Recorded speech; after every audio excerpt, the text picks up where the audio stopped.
Umoja wa wahadhiri wa Kiislamu Tanzania HUWAKTA kupitia msemaji wao Sheikh Said Kinyogoli wamesema uwepo wa wahadhiri wa Kiislamu nchini Tanzania ni chachu ya amani na mshikamano wa taifa, huku wakisisitiza kuwa tofauti za kimtazamo baina ya wahadhiri wa Kiislamu na Wakristo haziwezi kuigawa nchi wala kuingiza jamii katika migogoro. Hakuna taasisi, hakuna eneo ambalo jambo hili linapata nguvu kubwa katika usimamizi wake isipokuwa ni kutoka kwa wahadhiri wa Kiislamu, na kusudia mchango wa amani katika taifa letu la Tanzania.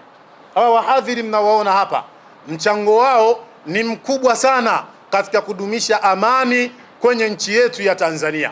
Hata mambo mengi yanapotokea, unapoona wapo kimya, maana yake wanakaa na kutafakari, kwa sababu wao ni chachu muhimu ya amani katika nchi yetu ya Tanzania. Basi watakapokuja kusema mbele yako, bila shaka tegemea utapata kitu ambacho ni sahihi mno katika kuimarisha, katika kuendeleza, katika kudumisha amani tuliyokuwa nayo katika nchi yetu ya Tanzania. Miongoni mwa vitu vya kujivunia abadan katika nchi yetu ya Tanzania, haitokuja siku usikie kuna vita ya kidini kwenye Tanzania.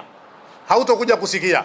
Kwa nini hautosikia jambo hilo? Sababu ni wahadhiri wa Kiislamu katika nchi ya Tanzania.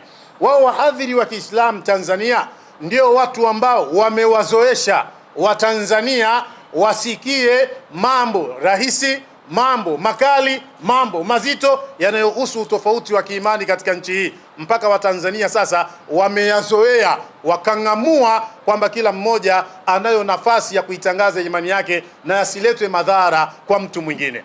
Mfano, tangu miaka hii ya 80 wazee wangu hawa na sisi tumerithi, tunatangaza katika nchi hii kwa maspika, kwenye maviwanja ya wazi, kwenye makumbi, kwamba Yesu sio Mungu, Yesu hakuwa Mkristo, Yesu sio Mungu, haya mambo yote, Yesu sio Mkristo. Tunatangaza Paulo sio mtume wa Mungu, Muhammad ndio mtume wa Mungu, Uislamu ndio dini ya haki, Yesu hakufa msalabani. Haya mambo, kama unawaondoa Waislamu au wahadhiri wa Kiislamu uwapeleke katika eneo ambalo watu hawana mazoea ya kusikia maneno haya, alafu uende ukayatamke kwa ghafla, ni mauaji yanayotokea baada ya hapo.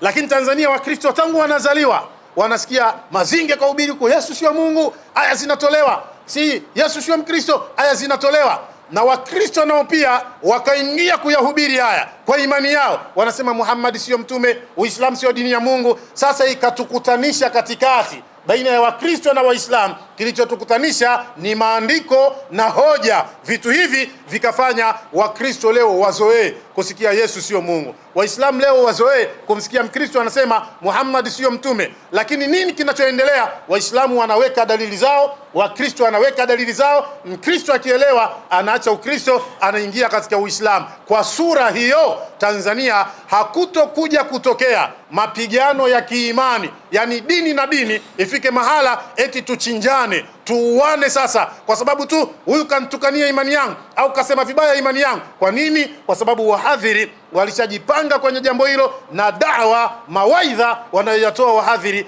yamesaidia sana kuhakikisha amani, utulivu, mashirikiano baina ya Waislamu na Wakristo katika nchi ya Tanzania yanakuwa sawa sawa. Aidha, msemaji huyo ameutaka uongozi wa serikali kuendelea kuweka mazingira mazuri ya maridhiano na majadiliano ya kitaifa, ikiwa ni pamoja na kuridhia mchakato wa marekebisho ya katiba mpya ambayo alisema inaweza kuwa sehemu ya kuimarisha mshikamano na kuwapa Watanzania matumaini mapya ya usawa na uhaki. Tume imependekeza ipatikane katiba mpya ya nchi yetu ya Tanzania haraka na mapema. Kama umoja wa wahadhiri wa Kiislamu Tanzania tunasema hapa, tunatia tiki kwenye hili jambo, katika jambo bora, katika jambo zuri ambalo litakwenda kuitengeneza Tanzania ambayo itaendelea kuwa kisiwa cha amani.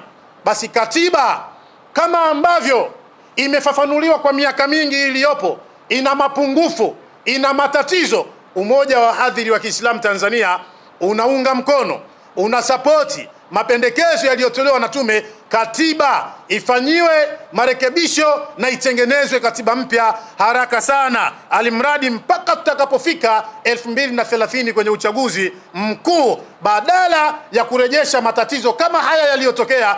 twende katika uchaguzi mkuu 2029 2030 tukiwa na katiba mpya, katiba ambayo itakwenda kuwafurahisha, itakwenda kuwapa fursa, itakwenda kuwaridhisha Watanzania wote kwa ujumla. Hilo jambo tumeliunga mkono na tumelitolea sapoti katika maeneo hayo. Aidha, Kinyogoli ameongeza kuwa maridhiano ni jambo la msingi kwa ustawi wa taifa lolote, huku akisisitiza umuhimu wa kuwakutanisha watu wa nyanja mbalimbali ikiwemo viongozi wa dini, serikali pamoja na wanasiasa ili kujenga taifa lenye kuheshimiana na kusikilizana. Kama umoja wa wahadhiri wa Kiislamu Tanzania, ambao leo tulikuwa tuna mkutano mkubwa wa kitaifa na wajumbe viongozi kutoka nchi nzima, tunasema maridhiano kwa ajili ya taifa letu ni kitu cha lazima. Lazima wanasiasa, lazima watu wa dini, watu wa madhehebu mbalimbali wakutane, tukae, tupeleke malalamiko yetu, yale ambayo tunahisi yakiendelea hayatotupa amani, yafikishwe, kwa sababu malalamiko kwa watu ni mengi sana. Mfano, sisi kama Waislamu katika nchi ya Tanzania tuna malalamiko mengine yamekuwa ni ya kudumu sasa, malalamiko ya miaka na miaka.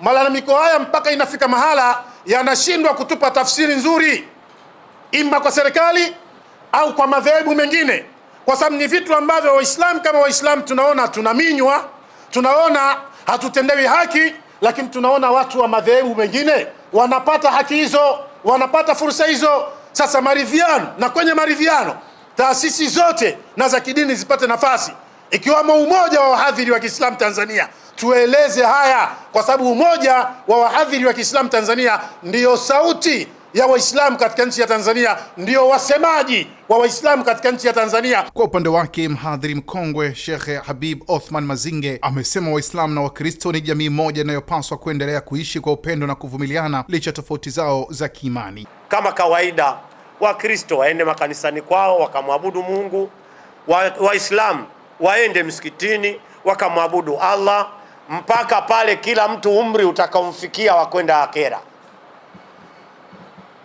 yani umri wa kufa.